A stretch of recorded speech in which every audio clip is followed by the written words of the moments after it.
안녕하세요. 출발 등시와이드의 최혜린입니다. 이상하리만치 무더웠던 5월, 어느덧 5월의 끝자락에 와 있습니다. 이번 주 거래 첫날 앞두고 있는데요. 주말 앞두고 뉴욕 증시는 지표가 좋았지만 적극적으로 사는 세력은 보이지 않은 가운데 혼조로 장을 마쳤고요. 유럽은 이틀 연속 하락했다고 합니다. 무엇보다 우리나라의 현충일과 비슷한 의미의 미모리얼 데이 관련한 3일 연속 이어질 휴장이 오늘부터 뉴욕 증시 쪽에선 시작이 될 텐데요. 때문에 관망세도 좀 있었던 것 같고요. 무엇보다 연준의 양적 완화 축소 우려가 계속해서 유럽과 미국 증시를 괴롭히는 모습이었습니다. 관련해 주말 앞둔 뉴욕 증시 표정부터 챙겨봤습니다. 3일간의 미모리얼데이 연휴를 앞두고 뉴욕 증시는 혼조세를 나타냈습니다. 다우는 소폭 상승, S&P 500 지수는 소폭 하락했는데요. 내구재 주문 실적은 생각보다 양호했지만 연준의 양적 완화 축소 신호 여파가 계속되며 혼조세로 마감한 것입니다. 이로써 3대 지수는 5주 만에 하락세로 바뀌었습니다. 미국의 4월 내구재 주문 전월에 비해 3.3% 증가했습니다. 시장에서는 1.5% 증가를 예상했고 지난 3월엔 6.9% 급감한 바 있습니다. 주택과 자동차 시장의 회복세가 제조업으로 파급되기 시작했음을 보여주는 신호라는 분석인데요. 운송을 제외한 내구재 주문도 석 달 만에 늘어났습니다. 유럽 주요 증시도 이틀 연속 하락했습니다. 주요국 증시는 0.3에서 0.6%가량 내렸습니다. 독일의 올해 1분기 GDP 성장률은 전 분기 대비 0.1% 증가로 확정됐습니다. 이는 지난 15일 나왔던 잠정치와 동일한 수치로 독일이 지난 1분기 경기 침체를 가까스로 모면했다는 뜻입니다. 한편 구로다 하루이코 일본은행 총재는 일본의 장기금리 최근 상승 추세와 관련해 일본 금융시스템은 금리 상승 등 충격에 대한 내성을 충분히 갖추고 있다고 주장했습니다. 네, 계속해서 출발 증시와이드 일부 주요 내용들 먼저 챙겨보겠습니다.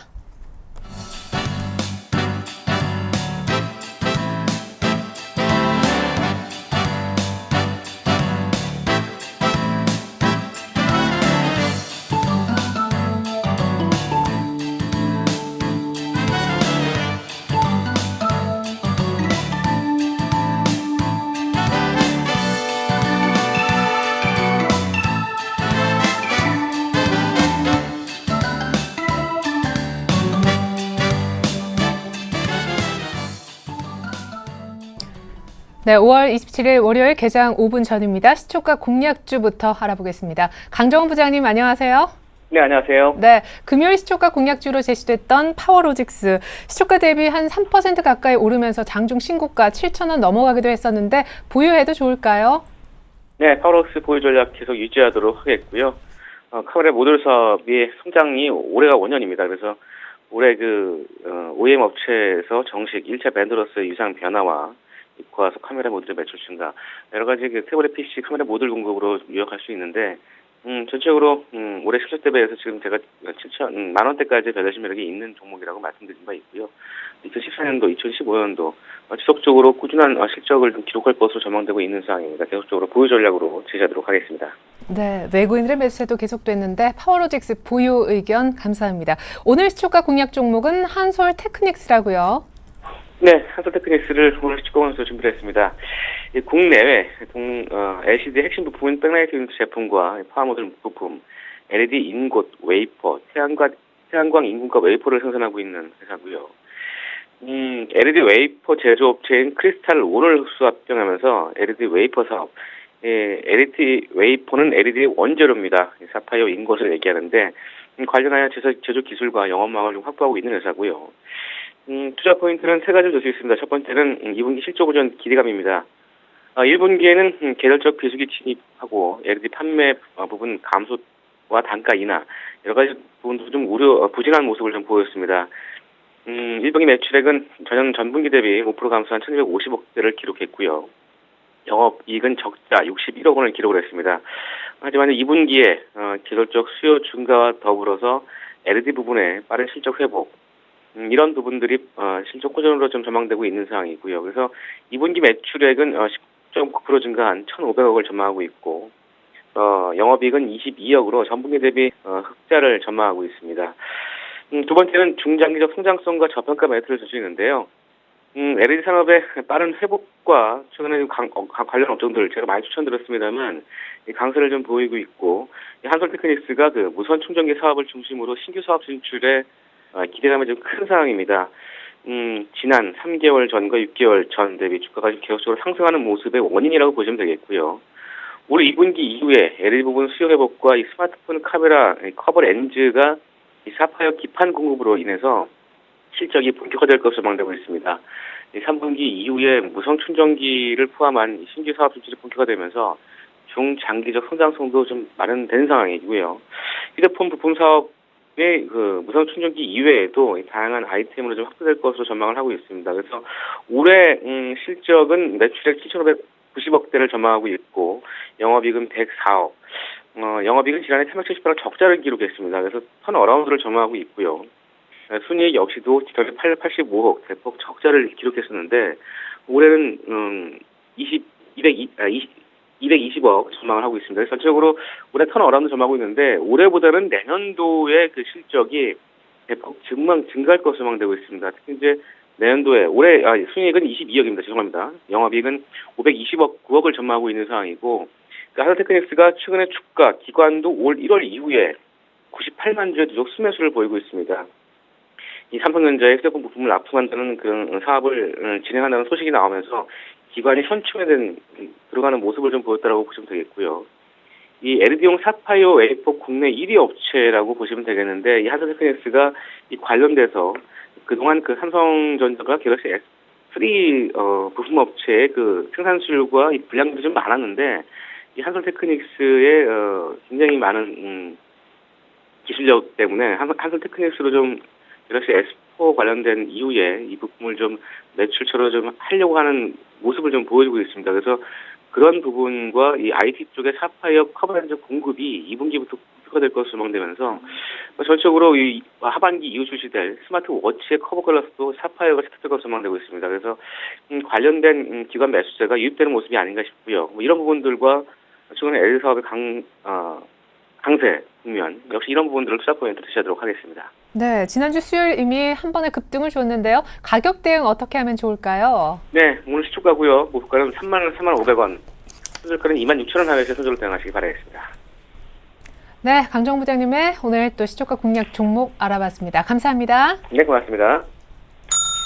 5월 27일 월요일 이제 막 장이 열린 모습입니다. 나쁜 소식은 몰려온다고 했던가요? 지난주 삼중 악재 시장은 2천을 바라보다 1970선까지 주저앉고 말았는데 이 모든 분위기 반전시키면서 이번 주 2천을 다시 한번 회복할 수 있을런지 모르겠습니다. 시작이 좋아야 할 텐데요. 출발 상황 분석해 주시기 위해 두 분의 전문가가 나와주셨습니다. 정태근 팀장님, 유창희 대표님 소개시켜 드릴게요. 안녕하세요. 네, 반갑습니다. 네, 자 금요일 장 막판 기관의 매수로 그래도 이제 종가상 반등이라는 분석이 나옵니다. 거래소 오늘 출발 상황부터 짚어주시죠. 네, 일단 거래소부터 먼저 살펴보게 된다면은 선물 쪽은 현재 약보합권 출발을 했지만 코스피 지수, 현물 지수 같은 경우에는 전일 종가 수준에서 현재 출발을 하고 있습니다. 1974포인트 현재 출발을 하게 되면서 그래도 반등의 여지를 좀 남긴 것이 아닌가 좀 생각이 되고 있는데요.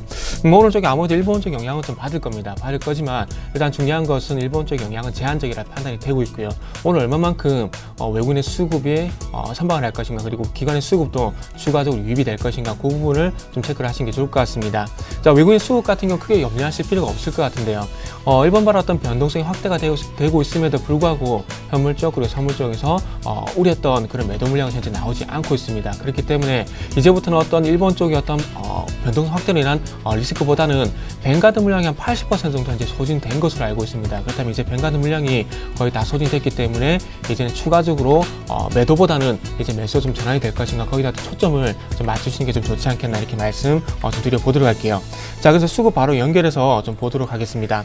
자, 지난주 금요일날 외국인의 그 매매 동향, 그러니까 수급 동향 한번 보게 된다면은 현물 쪽에서는 853억, 그리고 선물 쪽에서는 275계약 정도 매도가 나왔었는데 오늘 쪽에서는 21억 정도 현물 쪽에서는 매도 출발을 하고 있고요. 하지만 반대로 선물 쪽에서는 112억 정도 현재 매수 출발을 하고 있습니다. 아무래도 베이시스 폭에 대한 그런 부분, 베이시스 때문에 아무래도 이런 현상이 좀 발생이 되는 것이 아닌가 좀 생각이 되고 있는데요. 어쨌든 그 기정사실을 할 수 있는 부분은 외국인의 선물 매도는 이제 큰 폭의 선물 매도 나올 가능성은 조금 떨어진다고 좀 보시는 게 맞을 것 같습니다.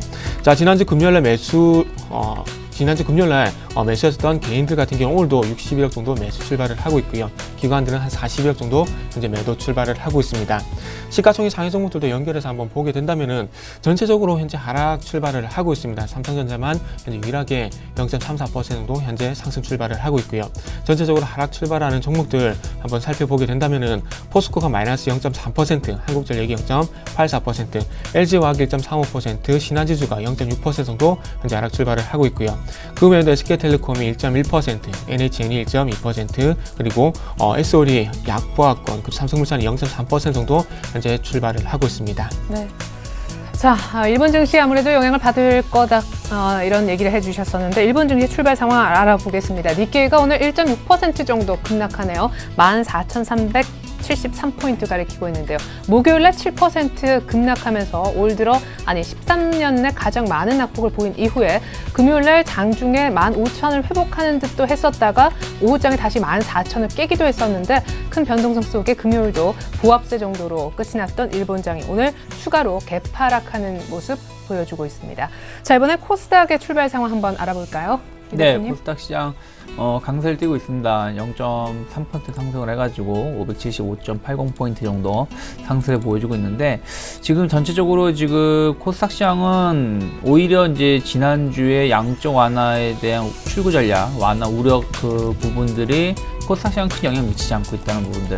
상대적으로 이제 코스피 시장 대비해서 강세를 좀 띄고 있는데 오늘도 575포인트 이상에서 주가 형성되고 있고 이 상태의 움직임 좀 더 이어진다라면은 뭐 이번 주 580포인트 돌파도 열어놓고 대응해야 되지 않나라는 생각을 좀 하고 있다라는 거 충분히 좀 감지하셨으면 좋겠고요. 차트적으로도 본다라면은 지난 한 5월 초죠. 5월 초에 570포인트를 단기 저항으로 맞이하고 나서 가격 조정이 잘 이루어졌고 그리고 나서 반등 후 기간 조정이 이루어지고 나서의 지금 상승세 혹은 방향성을 지금 보여주고 있는 것이기 때문에 좀 기대를 해볼 수 있다라는 거 좀 대응을 좀 찾아보셨으면 좋겠고요.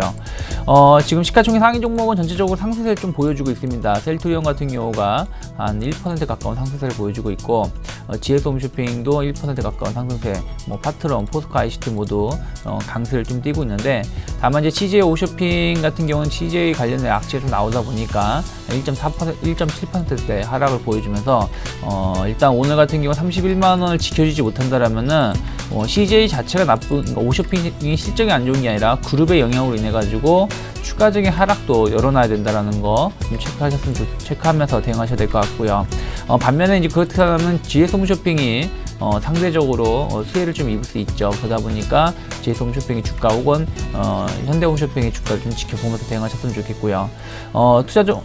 지금 매매 동향을 보신다라면 외국인이 한 21억 정도 매도가 나오고 있는데 지난주 보신다라면은 지난주 목요일에는 외국인이 세계 증시 영향을 위해서 좀 매도가 나왔지만 다시 금요일에는 240억 강세 매수를 좀 보여주면서 코스닥의 상승세를 이끌었었거든요. 그렇기 때문에 오늘 같은 경우도 뭐 지금은 비록 21억 매도지만은 외국인의 매세가 반전되면서 다시 200억대 혹은 100억대 이상으로만 유지가 된다고 하더라도 코스닥 시장은 긍정적인 방향을 갈 수 있다는 거 체크하면서 대응하셨으면 좋겠습니다. 자, 금요일날 엄청난 출렁임을 동반한 끝에 일본 증시는 그래도 소폭 올랐었는데 오늘 개파락 출발한 반면에 우리 양시장 모두 소폭이지만 빨간불인 그런 상황이고요. 외환시장 분위기는 어떨까요? KB 외환수화물에 계시는 정경팔 팀장님께 한번 들어보겠습니다. 안녕하세요. 네, 안녕하세요. 네, 금요일날 1,130원 넘겼었는데 막판에 좀 빠지더라고요. 오늘은 어떻습니까? 네, 오늘 서울 외환시장은 지난 금요일 종가 대비 40전이 하락한 1,127원에 개장했고요. 개장 이후에는 1,128원대와 1,126원대 사이를 오가는 변동성이 나타나고 있고요. 이 시간 현재는 1,127원 70전에 거래가 되고 있습니다. 최근 들어서 시장 참여자들이 환율의 방향성 설정에 어려움을 겪고 있는데요. 그것은 이달 초순부터 시작된 글로벌 달러화의 강세 기조, 즉 미 연준의 통화 정책이 다른 나라 중앙은행들의 그것과 구별되면서 나타나는 달러화 강세 기조와 위험 선호와 회피 성향에 따른 시장의 흐름이 서로 혼재하고 있기 때문입니다. 예를 들어서 미 경제 지표가 호조를 보이더라도요. 이전에는 미 연준의 출구 전략을 염두에 두면서 달러화가 강세를 보였습니다만 이제는 지표 호조에 따른 위험 통화들의 강세 때문에 달러화가 약세를 보일 수도 있다는 이야기가 되겠습니다. 지난 주말 뉴욕장에서 뉴욕장에서도 이러한 것과 유사한 흐름이 감지가 되었는데요. 미국의 4월 내구재 주문 수요가 예상보다 호조를 보였습니다만 달러에는 오히려 하락하는 양상을 보였습니다. 그만큼 일본 금융시장의 변동성 확대가 위험 회피 분위기를 형성하면서 엔화가 강세를 보인 경우라고 하겠고요. 이전에는 달러 엔의 하락은 곧바로 달러 원의 하락으로 이어졌습니다만 이제는 엔화 강세에 따른 N1 크로스 매도 포지션의 청산과 상품 통화들의 약세 때문에 달러 원의 상승 압력으로 이어졌습니다. 이제부터 시장의 관심은 과연 미 연준이 양적 완화 축소를 단행할 것이냐 이슈를 넘어서서 언제부터 시행할 것이냐로 옮겨가고 있습니다. 미 연준의 의사력에 따르면 6월 회의 때부터 가능하다는 점을 시사하고 있습니다만 미 연준 관계자들의 이야기를 종합해 볼 때 9월부터 본격화될 가능성이 있다고 보고요. 시장에 미치는 충격을 최대한 완화시키기 위해서 매우 완만하게 진행이 될 것으로 보입니다만 이러한 정책적인 변화가 시행된다는 것 자체가 시장에서는 달러와 강세 요인으로 선반영될 것으로 보이고요. 만약 중국의 경제 지표가 부진하게 나올 경우에 글로벌 경제를 위해서 미 연준이 양적 완화 축소의 시행을 다소 늦출 수는 있겠습니다만 어느 경우이든 달러화가 강세를 보이는 데는 변화가 없을 것으로 보이고요. 이 때문에 향후 최소한 3개월간은 시장은 달러와 강세 압박을 받을 것으로 보고 있습니다. 오늘 저녁 미국의 메모리얼 데이 휴장을 앞두고 비교적 조용한 장세가 예상이 되고요. 1120원 후반대 중심의 거래를 예상하고 있습니다. 네, 오늘 또 긴 전망까지 들어봤습니다. 이래저래 향후 달러화는 한 석 달 정도는 최소 계속해서 강세일 것이다라는 전망 감사합니다. KB 매환선물 정경팔 팀장님의 분석이었습니다. 잘 들었습니다. 네, 감사합니다.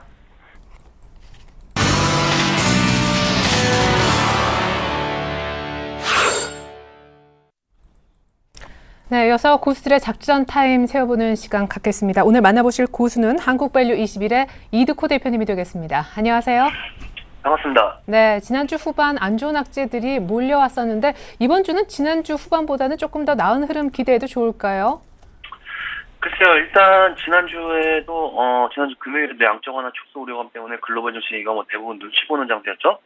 일본의 기술적 반등 성격을 강세를 제외하고는 강보합 내지 약보합으로 글로벌 증시가 좀 마감하는 모습이었는데 저는 지난 시간에도 말씀드렸지만 양적 완화 축소를 해서 일시적으로 하락이 나올 때 강력하게 좀 매수를 해야 한다는 관점에는 변화가 없다. 좀 이렇게 말씀을 드렸고요.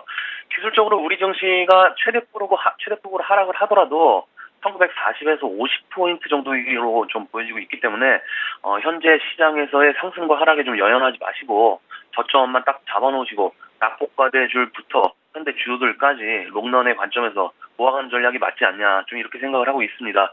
그래서 당분간의 흐름은 좀 지루하겠지만 뱅가드 이슈가 소멸되는 시점 7월 정도부터는 우리 증시가 썸머랠리로 갈 확률이 좀 높아 보인다. 좀 이렇게 말씀을 드리겠고요. 통계적으로 봐도 우리 증시가 7, 8월에 강세장을 좀 연출했던 수요가 좀 있기 때문에 지금부터는 방금 말씀드렸던 낙폭과대 주식이나 현대 주도들도 기회를 준다면 적극적으로 베팅해야 하는 시점이 아니냐.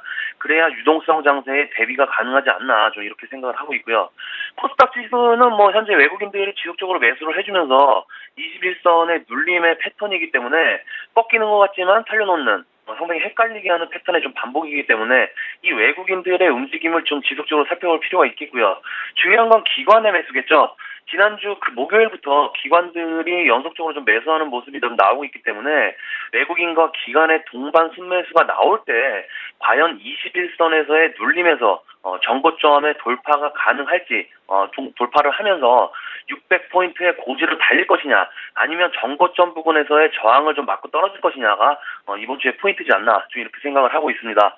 그래서 지난주에 말씀을 드렸지만 코스닥 월봉 차트를 보시면 이번 주가 이번 달에 좀 마감하는 시점이기 때문에 이번 주에 이번 달의 월봉의 시가인 564포인트를 유지해서 양봉의 흐름이 나오는지 아니면 564포인트가 이탈을 해서 월봉 차트상 월봉 마감하는지도 저는 상당히 좀 중요하다 이렇게 생각을 하고 있기 때문에 이 월봉 차트도 개인적으로 한 번씩도 체크하시면서 리스크 관리까지 함께 좀 생각하시기 바라겠고요. 오늘도 한두 종목 좀 들고 나왔는데 말씀드리기 전에 지난주 추천주 한번 체크하고 좀 가야겠죠. 신일산업하고 삼청장제약이었는데 신일산업은 급등이 좀 나와줬지만 지난주에 갑자기 좀 방송 시간이 변경이 되면서 타이밍이 좀 안 맞았기 때문에 패스한다고 좀 말씀을 드렸고요. 3,000당작은 추천드리고 나서 바로 약 8% 가까이 급등이 좀 나와주었죠. 21선에서의 눌림목을 좀 공략해 보자라고 좀 말씀을 드렸고요. 급등이 나온다면 정고점 돌파 여부를 체크하면서 공략하자고 좀 말씀을 드렸는데, 일단 급등이 나와줬지만 오늘도 정고점을 돌파를 못하고 있죠. 하지만 캔들의 모습이 정이병, 양봉 두 개의 모습이 나왔기 때문에 오늘 오전 중에 적산병이 나오면 유지가 되면서 정고점대 5,400원대를 돌파하는지 체크해 보시고요. 만약에 오전 중에 돌파를 한다고 바로 돌파를 하면 바로 좀 패대기를 쳐서 현금화하는 전략으로 좀 생각하시면 될 것 같습니다. 매수하신 분들 축하드리고요. 오늘 첫 번째 종목은 대봉 LS입니다. 이 대봉 LS는 3,000당 제약하고 똑같이 보시면 됩니다. 3,000당 제약도 21선 눌림목 공략이었죠. 이 대봉 LS도 21선 눌림목 공략인데, 일단 차트를 보시면 5월 초에 고혈압, 의약품 원료 사업 부분이 가져될 기대감이 올라온 모습이고요. 그 이후에 기간 조정을 통해서 21선을 지지하면서 등락폭이 좀 나은 모습인데, 일단 오늘 공략은 20일 눌림목 공략이기 때문에 21선은 당연히 지지로 좀 작용을 해야 되는 부분이겠고요. 3,000당 대학도 그랬지만 급등이 나와준다면 정고점 부분이죠. 5,940원이나 오버십 투영이 좀 나오는지 확인하는 전략이 유효해 보인다. 이렇게 좀 전략을 짜드리겠고요. 다음은 SM입니다. 이 SM은 많이들 알고 계시니까 종목 소개는 좀 넘어가겠고요. 중요한 게 4월 말이었죠. 엔화 약세가 가속화되면서 일본 시장의 매출이 비중이 큰 SM이 큰 폭으로 좀 하락을 했었고요. 기관들의 패대기성 매물로 인해서 약 30% 절하된 가격으로 좀 거래가 되고 있는 모습인데, 일단 주봉 차트를 한번 보시면 이 분홍색 2평이 120주봉선인데, 일단 이 주봉상 120주봉선 기준으로 바닥권을 형성해주고 있는 모습이고요. 지난주하고 지지난주 십자형 도지 음봉 패턴이 나오면서 옆으로 기는 개그램의 모습이 좀 나왔지만, 지난주에는 주봉상 양봉형 캔들의 모습이 좀 나오면서 일봉으로 바꿔보시면 21선이 우하향하면서 5일선이 만나는 골든 크로스의 패턴을 좀 움직이는 모습이고, 또 중요한 게 엔화 때문에 하락했던 이 SM이 엔화가 주춤해지는과 동시에 바닥권에서 슬금슬금 움직임을 좀 준비한다는 게 가장 큰 포인트지 않나 이렇게 좀 보고 있습니다. 그래서 이 종목은 오늘 당장 큰 폭으로 상승이 나오지 않더라도 스윙 정도로 생각하시고 들고 가시면 1차적으로 45,000원 정도까지는 무난하지 않을까 이렇게 말씀드리면서 정리를 해드리도록 하겠습니다. 오늘 작전 타임은 여기까지입니다. 고맙습니다. 네, 대봉 LS 그리고 SM 두 종목까지 작전을 통해서 오늘 들어볼 수가 있었습니다. 지금까지 한국밸류21 이두코 대표님의 작전 들으신 거고요. 계속해서 출발 키포인트 브리핑 이어집니다.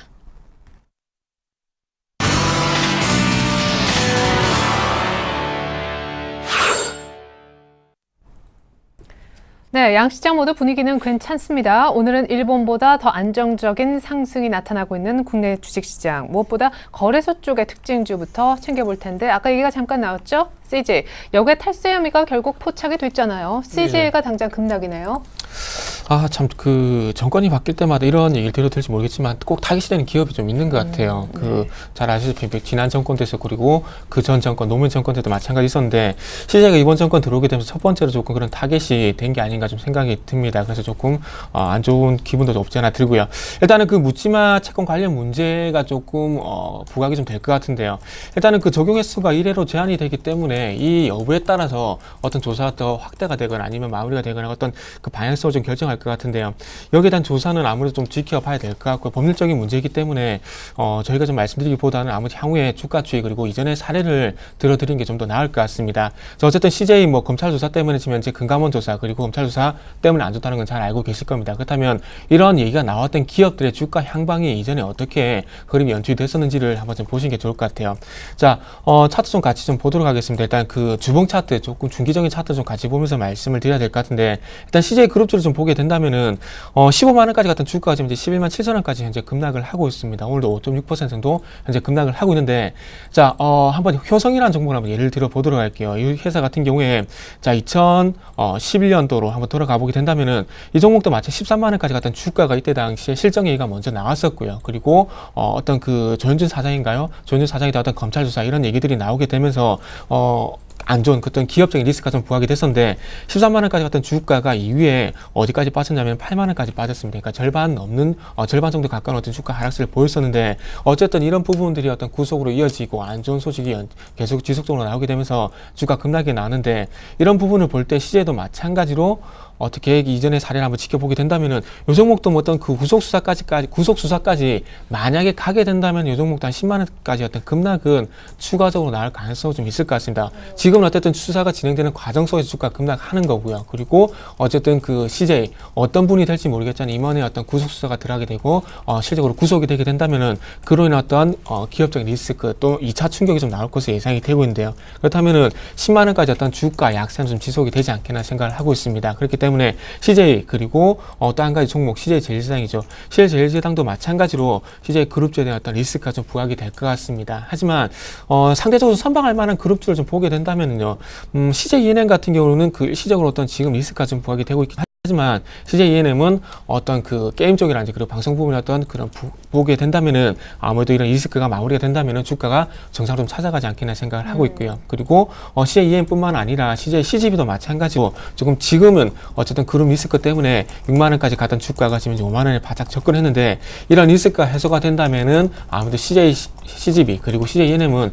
선방할 가능성이 좀 있겠다. 하지만 조금 달리 보게 된다면 CJ와 그리고 CJ 제일제당 같은 경우는 주가에 추가적인 충격이 있을 가능성이 좀 있지 않겠나 이렇게 좀 예상을 해볼 수 있을 것 같습니다. 그래서 이전에 효성이라든지 그리고 지금 현재 하나 같은 경우에 주가 흐름이 상당히 좋지가 않습니다. 그래서 이런 이전의 지수 회사들의 주가 흐름을 좀 보시면서 CJ를 가지고 계신 분들은 조금 대응을 하시면 좀 도움이 되지 않겠나 이렇게만 좀 말씀을 좀 드려보도록 할게요. 예, 감사합니다.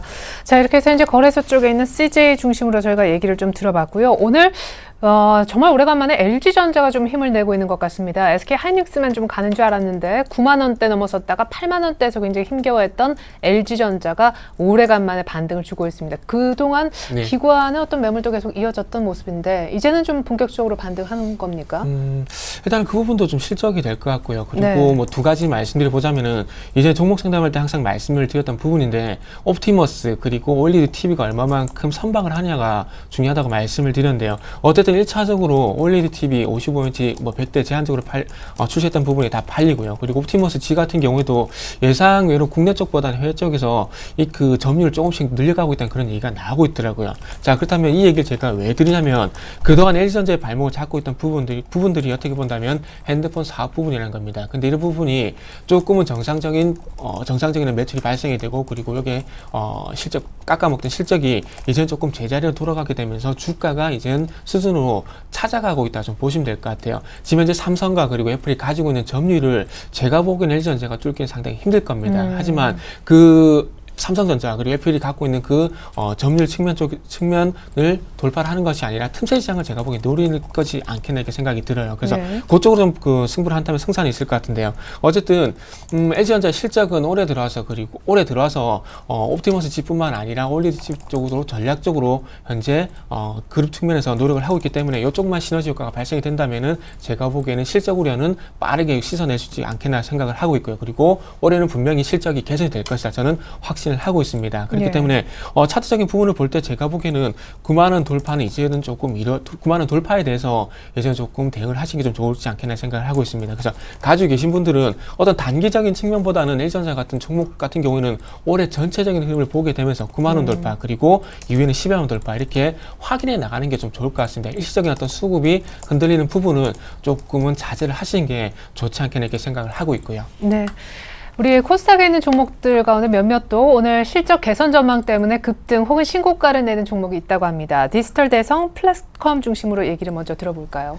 네, 전체적으로 지금 코스닥 시장 자체를 좀 보신다면 575포인트대에서 좀 네. 방향성을 좀 탐지하고 있고요. 수급적인 건 아직 변화가 되고 있는 건 없지만은 외국인들이 매도에서 매수 좀 전환되는 여부를 좀 체크하면서 대응하셨으면 좋겠고요. 이 시장 특징주가 여러 가지가 있습니다. 일단 뭐 디지털 대선 같은 경우는 이제 실적에 대한 개선 기대감이 더욱 작용을 하면서 오늘 한 8%대 급등세를 좀 띄고 있습니다. 그래가지고 신고가 연출하고 있는데 이게 지금 모양새가 지금 3,900원대에서 조금 기간 조정이 잘 발생했었죠. 한 2주 정도 기간 조정이 발생이 되고 나서 오늘 장대 양봉이 연출되고 있는 것이기 때문에 네.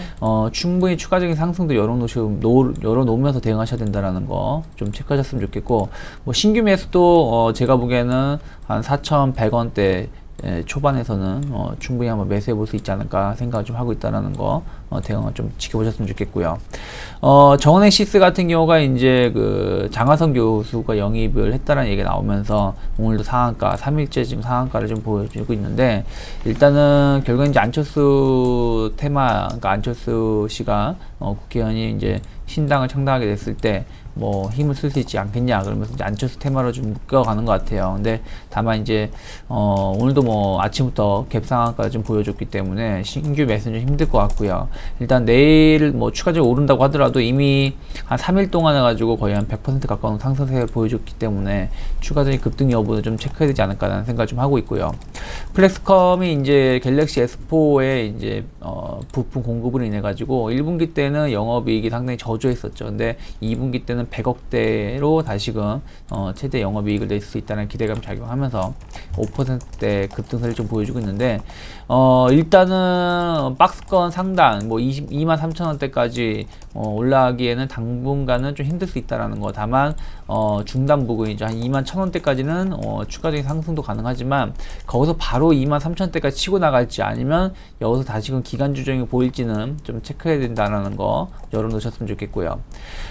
지금까지 뭐 상승 종목 좀 말씀드렸는데 하락 종목도 많이 있어요. 그 로스케트 전기 같은 경우 제가 지난주에도 한번 말씀드렸었는데 바이오 산업 계열 그 산업 회사를 인수한다는 얘기가 나왔었죠. 그래서 지난주에 상한가를 그렸을 때 제가 말씀드린 게 이 회사들이 영업이익을 열심히 내고 있는 게 아니라 여전히 적자를 기록하고 있는 회사이기 때문에 네. 그 시너지 효과는 조금 확인해야 된다라고 말씀드렸었는데, 그리고 나서 다음날 일시적인 상승을 보여주고 나서 지금 하락세 전환돼가지고 오늘 하한가, 결국에는 이 바이오 기업 인수로 인한 상승은 다 반납을 시켰고 오히려 추가적인 하락도 좀 가능하다라는 거 좀 체크하셨으면 좋겠고요.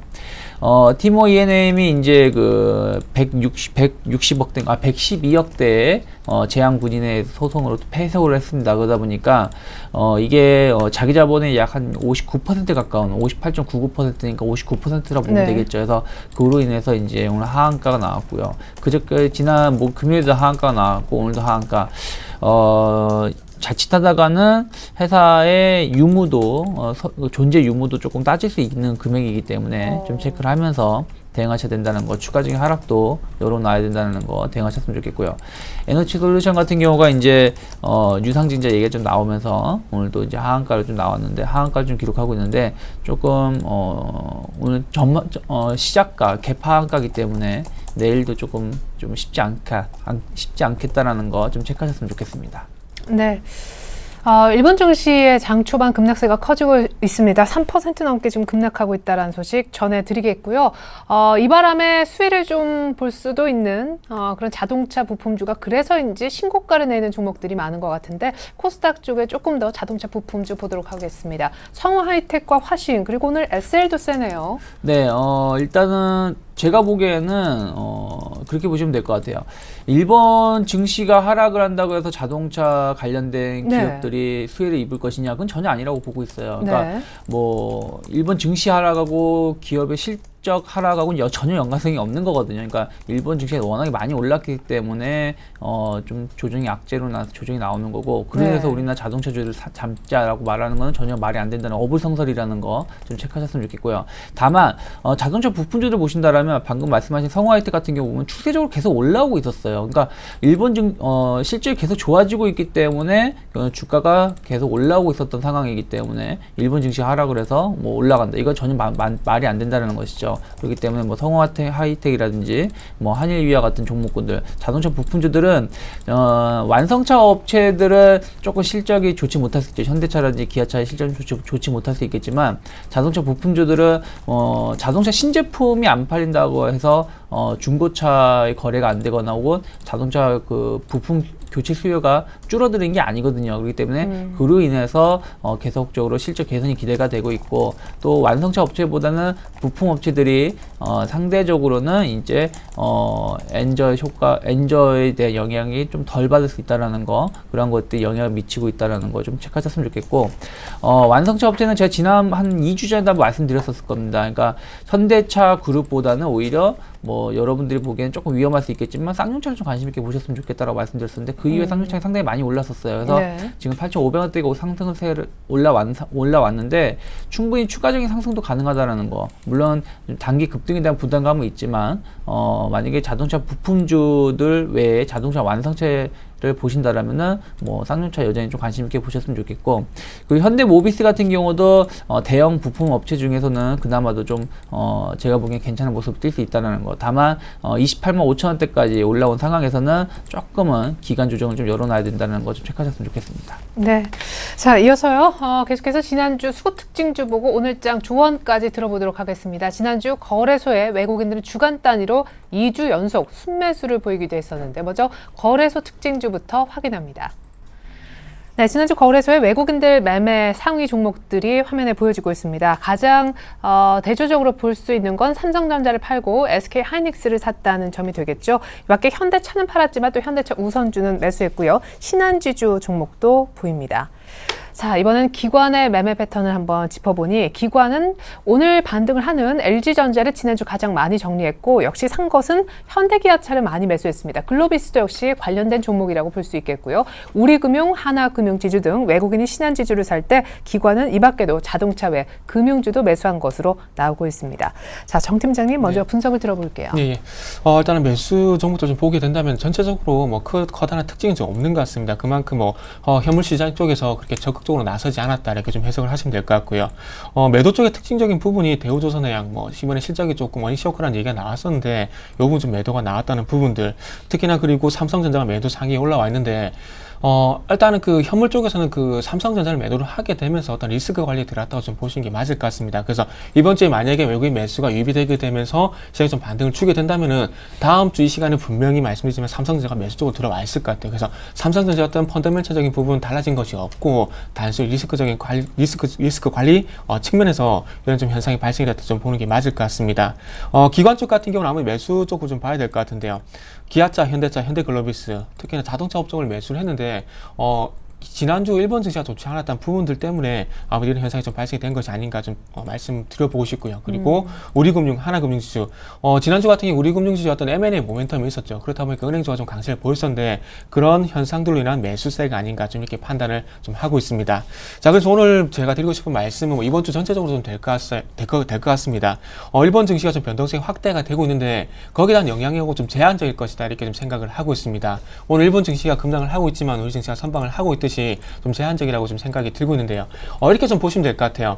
코스닥 시장이 있는데 어떤 한 테마주가 급등을 했다가 급락을 한다고 해서 코스닥 시장에 영향을 주지는 않습니다. 다 그렇듯이 일본 증시가 급락을 했었다가 급락을 하고 있는데, 이 부분이 우리나라 증시 그리고 글로벌 증시에 주시는 영향이 좀 제한적일 뿐이라는 것들을 좀 상기를 하시면 좋을 것 같고요. 어쨌든 서두에 그 개장을 할 때 말씀을 드렸듯이 일본 증시 쪽보다는 아무래도 뱅가드 물량이 거의 다 소진이 되고 있기 때문에, 이 소진이 얼마만큼 빠르게 마무리가 되고 다시 한번 외국인의 매수가 유입될 것인가, 거기에 제가 보기엔 키포인트를 좀 맞추는 게 좋지 않겠나, 이렇게 좀 말씀을 드려보도록 할게요. 네, 감사합니다. 이렇게 해서 오늘장 조언까지 들어봤습니다. 이번에는 코스닥 지난주 수급 특징주입니다. 네, 지난주 단 하루를 빼고 거의 다 순매수 해줬던 외국인이죠. 가장 많이 산 건 파트론과 파라다이스. 일단 매수 금액 그리고 매수 수량이 아래쪽에 보이는 위메이드, GS 홈쇼핑, 게임빌보다도 훨씬 더 많았습니다. 매도한 쪽은 보시는 대로가 되겠고요. 자, 이번에 기관의 매매 상위 종목도 정리를 해보니, 지난주 후반에 연기금 중심으로 해서 매수가 조금 들어왔던 기관이죠. 많이 산 것은 역시 게임빌 보이고요. 오디텍, 루멘스 같은 LED 쪽도 보이고, 원익 IPS, 심텍 같은 반도체 후공정 업체들도 눈에 띕니다. 파라다이스는 또 기관은 팔았네요. 분석 들어보겠습니다. 제가 보기에는 이제 외국인 같은 경우 여전히 이제 코스닥의 사량은 이어지고 있다라는 거, 실적이 계속적으로 진행이 되고 있기 때문에 그런 걸로 인해서 파트론이라든지 파라다이스, 또 게임주, 위메이드 같은 경우도 매수가 들어오고 있는 것 같고요. 게임비라든지. 네. 중요한 건 이제 위메이드는 뭐 계속 추세 상승을 보여주고 있었던 상황이었고, 게임빌 같은 경우가 약간 11만 8천 원대에서 분수령에서 외국인 매수가 잡아주면서 상승세로 올라왔다는 부분들. 물론 여기서 이제 기간의 힘도 컸었죠. 그래서 추가적인 상승을 좀 열어놓을 수 있는 국면으로 진입했다라는 거 좀 대응하셨으면 좋겠고요. 코스닥의 기간 같은 경우는 일단 반도체 관련된, 지난주에 반도체 관련된 종목군들을 기간이 좀 많이 매수 잡았었는데, 네. 원인 IPS 같은 경우도 좀 강하게 상승을 보여줬던 부분들, 그리고 이제 LED 관련된 종목군들 매수 잡아줬는데, 문제점은 이제 기관들이 매수세 잡아준 것들은 지난주에 스윙이 상당히 좋았어요. 워낙에 뭐 집중력 있게 매수하다 보니까. 네. 근데 이번 주에 이 종목군들을 지난주에 매수를 했으니까 오늘도 이번 주에 기관이 매수한 걸 좀 매수해볼까 한다라면은 좀 많이 올랐던 부분들이 있기 때문에 단기적으로 좀 상세가 주춤거릴 수 있다라는 거 좀 체크하셨으면 좋겠고, 네. 외국인 같은 경우는 매수 잡아준 종목군들은 크게 올라가진 못합니다. 그러니까 시장에 흐름에 편승을 하지만 가게 주가를 올리는 건 기관들이기 때문에 외국인 매수 잡아주고 기관이 매수가 들어올 수 있는 종목군들 중심으로 해서 뭐 아까 말씀드린 게임비라든지 혹은 파라다이스나 파트론 같은 경우는 기관이 이번 주에도 매수가 한번 들어올 수 있기 때문에 그런 걸 좀 체크하면서 대응하셨으면 좋겠습니다. 네. 오늘자 한마디는 저는 개인적으로 그렇게 봅니다. 양봉 출현이 상당히 우선시 돼야 된다고 생각을 하고 있거든요. 왜냐면은 일본 증시의 하락이 우리나라의 변동성을 좀 줄 수 있기 때문에 제가 보기엔 큰 변동성 주지 않겠지만은 그래도 뭐 단기적인 악재로 작용한다라면은 변동성을 줄 수 있다라고 본다라면은 양봉이 출현된다라면은 그런 걸 무시하고 주가가 움직일 수 있다는 걸 증명할 수 있는 것이거든요. 그렇기 네. 때문에 코스닥, 코스피 모두 양봉이 출현되면서 마감을 하는지, 아니면 오늘자 미국 증시가 휴장을 하고 영국 증시도 휴장을 하기 때문에 눈치 보기 장세를 보이면서 도지로 마감한지 여부를 좀 체크하시라. 양봉이 나온다라면 내일이나 내일 모레도 긍정적인 모양을 띌 수 있고, 도지로 마감한다라면은 당분간은 조금 힘들 수 있다라는 거 체크하면서 대응하셨으면 좋겠습니다. 네, 감사합니다. 지금 말씀해 주시는 기간 동안 일본 증시는 계속해서 하락세를 보이고 있습니다. 지난주 금요일 약간의 기술적 반등 이후 오늘 아침 또 2%대 급락하는 일본장. 상대적으로 우리는 괜찮은 편인데요. 오늘장 조언 주신 두 분과도 인사 나누겠습니다. 감사합니다. 네, 감사합니다.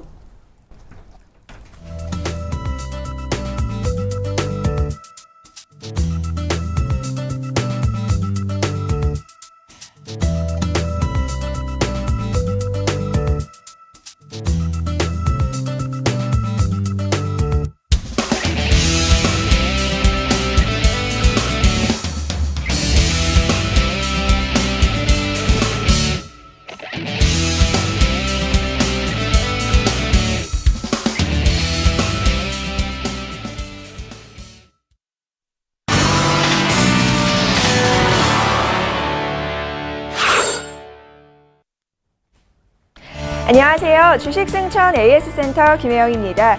지금 방송되는 주식승천 AS센터에서는요, 이 서울경제 간판 프로그램인 주식승천 멘토들의 포트폴리오를 확인하고요, 또 전일 관심주와 공약주 AS하는 시간도 함께 가져봅니다. 매일 밤 10시에 방송되는 주식승천에서는 매주 월요일에서 목요일은 멘토들의 포트폴리오가 운영이 되고요, 금요일에는 종목 상담도 함께 진행된다고 합니다. 자, 그럼 이어서 지난 한 주간 이 멘토들의 수익률 확인해보는 시간입니다.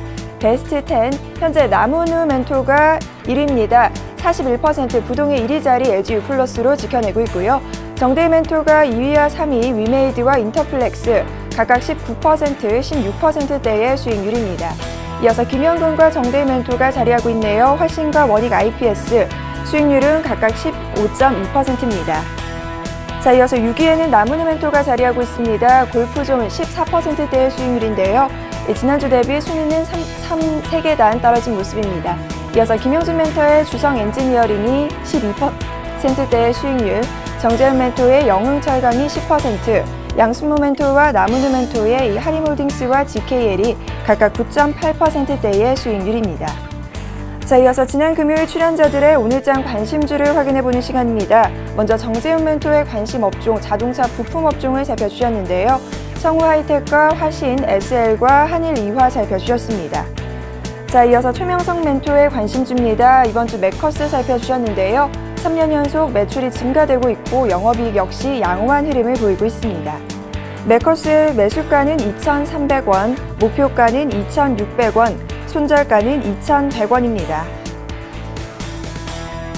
자, 이어서 매커스의 현재가 흐름 살펴볼게요. 매커스 현재 강보합권입니다. 2,325원에 거래 중인 모습인데요.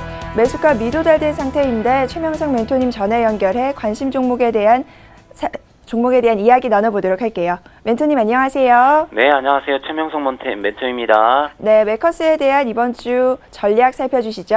네, 매커스에 대해서 회사 좀 살펴보고 전략에 대해서 설명드리겠습니다. 매커스는 반도체 및 반도체 관련 장비 회사입니다. 비메모리 반도체 일종인 반도체를 자이언트부터 공급받아 유통하는 사업을 영위하고 있는 비메모리 반도체 솔루션 업체입니다. PLD 반도체는 반도체 칩이 수행하는 기능을 고객이 자유롭게 회로를 설계하고 구성하고 변경할 수 있는 특성을 가지고 있는 제품입니다. 주요 제품으로는 자이링스, 알테라, 레테스, 엘텔 등이 있습니다. 현재 제가 드리는 종목은 거의 영업이익이라든가 매출이 양호한 종목만 소개하고 있는데요. 3년 연속 계속해서 매출이 증가하고 있고요. 영업이익이 양호합니다. 유보율도 266%로 안정적입니다. 제가 차트 좀 보여주시면 되겠습니다. 현재 제가 보유기간은 약 2주에서 3주를 드리겠습니다. 매수가는 현재 300원을 추천했는데, 현재 가격 2,325원인데요. 위로 플러스 2%, 마이너스 2%권에서 매수하시면 될 것 같습니다. 목표가는 2,600원을 드리겠습니다. 약 한 15% 정도 되는데요. 충분히 가능성이 있다고 봅니다. 지난주에 보면은, 온통 코스닥에 있는 반도체주가 상승 추세였습니다. 그래서 심텍, TLI, 하나마이크론, STS 반도체, 한미 반도체 등등이 많이 있는데요. 모두 한 10에서 20% 정도 상승을 했는데, 현재 매커스만 안 갔어요. 근데 차트상 보면은 여기서 차트상 보시면 여기서 한 2달 전에 상승했다가 다시 하락했다가 바닥을 잘 지지하고 있습니다. 2주째. 그래서 여기서 만약 거래량만 들어와 준다면 충분히 상승할 수 있는 좋은 자리입니다. 그리고 이 종목은요, 저희가 이 주봉으로 한번 잠시 봐드리겠습니다.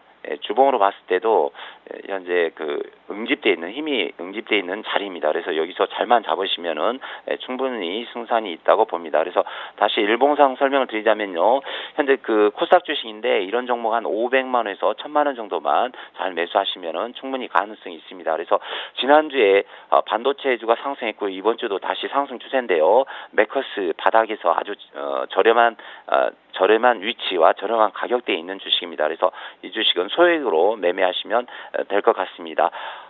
다시 한번 말씀드리지만 지난주에서 반대주주가 다시 상승 추세입니다. 그래서 매커스를 잘 보시고 매매하면 될 것 같습니다. 오늘 설명은 여기까지 해드리겠습니다. 네, 멘토님 오늘 말씀 감사합니다. 네, 감사합니다. 네, 매커스 목표가가 2,600원, 2주에서 3주 정도 보유하고 가자라는 의견 살펴주셨습니다. 저는 내일 이 시간 다시 찾아오겠습니다. 지금까지 주식승천 AS센터 김혜영이었습니다.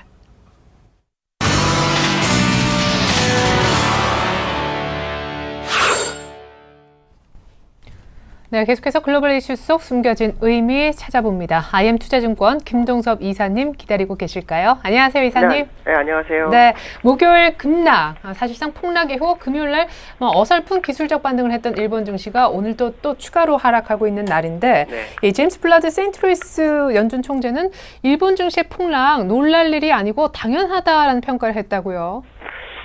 제가 볼 때도 당연한 겁니다. 왜 그러냐면 미국이 15,000대까지 올라오는 기간이 굉장히 오래 걸렸거든요. 근데 일본은 단기에 올라왔으니까 단기 조정도 갚아야죠. 그러니까 변동성이 있는 것은 당연하다라고 봐야 될 것 같고요.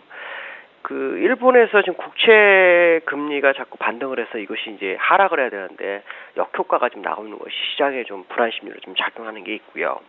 또 하나는 뭐냐면 일본에서는 인플레이션을 2%까지 가져가겠다고 하지만 이게 사실 제가 볼 때는 굉장히 요원한 얘기다라고 판단하고 있습니다. 왜 그러냐면 미국도 5년 정도를 거의 돈을 쏟아붓다시 했는데도 지금 인플레이션 1.1인데 일본이 이제 한 5개월에서 2% 간다는 건 거의 불가능하다고 봐야 될 것 같고요. 이런 부분들이 투자 심리를 위축시키는 그런 상황이 아니었나라고 판단해야 될 것 같습니다. 네, 그럼 이 정도에서 이제 조정이 멈출까요? 일본 증시 전망 들어보고 싶은데요. 일본 조정은 한 달 이상 합니다. 한 달 이상 하고요. 네. 거기에 가장 중요한 것은 뭐냐면 엔화 같이 움직인다는 거죠. 그래서 엔달러가 현재 100일엔이 깨졌거든요. 100엔.93 정도 되고 있는데 100엔이 깨지면은 지난번에 제가 아마 이 방송에서 제시했던 게 92엔이었을 겁니다. 아마 거기까지 밀려갈 거고요. 또 단기적으로 너무 많이 올랐기 때문에 역사상 이래로 그 일본 증시뿐만 아니라 글로벌 증시가요. 단기적으로 50% 정도 오르는 나라는 없었습니다. 그렇기 때문에 적어도 5분의 1을 돌린다 할 때 20%죠. 그러니까 그거를 본다 그러면 상승폭이 20%를 돌려야 한다면 지금 엔화도 역시 100엔이 깨져서 92엔대까지는 밀릴 확률이 굉장히 높다고 봐야 될 것 같고요. 그것은 이제 우리나라한테는 상승 모멘텀이 될 확률이 굉장히 높다는 거죠. 엔저로 인해서 수출 부진에 대한 우려감이 시장을 압도했었는데 이 부분마저도 해결할 수 있는 기회가 생겼다라는 거. 그 얘기는 이제 우리나라가 일본의 어떤 엔고에 의한 주가의 상승을 한번 기대해 볼 필요성이 있고 또 일본에 투자했던 자금이 그동안 상당히 그 수익이 좋았죠. 단기적으로 지수가 50%면 종목에서는 거의 100% 넘게 오른 종목이 수두룩할 텐데 많은 수익이 됐던 그 돈이 우리나라로 올 확률을 좀 열어두고 보시는 것도 나쁘지 않다라고 말씀드릴 수 있을 것 같습니다. 네, 사실상 이런 일본 증시에 관해서 코멘트를 낸 블라드 연준 총재는 미국 경제 와일드카드가 인플레라고 언급하기도 했었는데 또 미국 월가에서는 이 연준이 주시하는 거는 인플레보다도 고용지표다 이런 주장이 나왔는데 둘 다 중요하겠죠? 둘 다 중요한 건 사실인데요. 제가 볼 땐 고용이 맞다고 봐요. 지금 고용은 그 우량적인 상황이 아니에요. 굉장히 퀄리티가 떨어지는 그런 상황이라고 봐야 되는 게 비정규직도 많고 또 파트타임 잡도 상당히 많은 상황이기 때문에 사실 지금 연준에서 양적 완화를 줄이게 되면은 실직할 수 있는 사람들이 굉장히 많게 되고 그럼 실업률은 다시 높아질 수밖에 없죠. 근데 그 인플레이션은 이제 블러드 총재가 얘기하는 거고요. 대부분 사람들은 지금 고용에 포인트를 맞추고 있어요. 벤 버냉키 의장도 고용에 포인트를 맞추고 있는데 그 이유는 다른 게 아니죠. 그 과거 통계가 미국은 굉장히 중요하게 작용을 하는데요. 1983년도 5월, 그다음에 1994년 2월, 그다음에 2004년 2월에서 8월 사이에 계속해서 긴축을 단행했던 기억이 있는데요. 그 시점을 보면 고용이 개선되는 공통분모를 가졌다고 합니다. 근데 재미난 것은 1983년 5월에서 그 다음 긴축을 했던 1994년 2월이니까 딱 11년 정도 됐죠. 근데 그 94년 이후에 2004년, 그러니까 정확히 10년이 됐죠. 그럼 2004년에서 지금 사이로 보면 2014년. 그러니까 10년 주기면 2014년에 긴축을 해야 되는 거고요. 11년 주기면 2015년에 해야 되죠. 근데 고용에서 본다 그러면 6.5%를 맞춰야 한다라고 얘기를 하는데 6.5%까지 안 맞추더라도 7%까지만 맞추고 나머지는 자연 개선된다고 했더라도 0.5%니까 0.5%를 해서 개월수가 얼마나 걸리냐면 일반적으로 0.1%를 줄이는데 걸리는 시간이 2개월, 3개월 정도 잡는다면 3개월을 잡으면 15개월이고 2개월을 잡으면은 약 어떻게 되겠습니까? 10개월 정도 되죠. 그러니까 이거로 따진다 그러면 올해는 양적 완화 종료는 거의 어렵다라고 보는 게 맞지 않느냐라고 판단하고 있고요. 이러한 이유 때문에 바클레이스 같은 경우는 지금 고용 지표가 완만하게 개선되는 것이 나타나야만이 양적 완화를 종료할 것이다라는 얘기를 하고 있습니다.